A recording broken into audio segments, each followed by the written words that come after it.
So, Renee, I see your hand. Yes.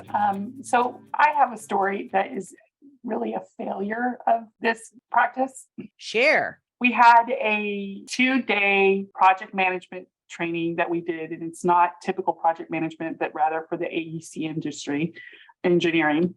And I think about 2 or 3 weeks after that, we had group calls, and we had two scheduled to do follow-ups and like to see how people were applying it and have a discussion. And they just couldn't make it to those calls. It was a scheduling problem. I think if they had been able to make it, they would have participated willingly, but they couldn't make it to the call. And so we eventually dropped it and we've reformulated how we're doing the whole training. But that was sad because our people work on projects, so they need to be billable, and training is not billable.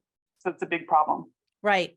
Yeah. So if you're working in like legal, et cetera, so people are working on billable hours. But you know what? I love that you mentioned that, Renee, because there will be failures. There will be things that don't work the way that you anticipate them working. Absolutely. Here's the beauty of this is that if you think about your learning reinforcement moments and you think about them from a flexible and adaptable standpoint, right? So they're not so ingrained in stone, then perhaps you can flip the switch and you can go, you know what? These phone calls aren't working. Why don't we do audio clips and send those to them via email so that they can listen to them? Why don't we why don't we take the training that perhaps we might have recorded, break that up and send that to them via email, right? Thinking about this from a very nimble perspective, being able to be really kind of snappy with it allows us to produce those moments where they can connect lessons to learning to action.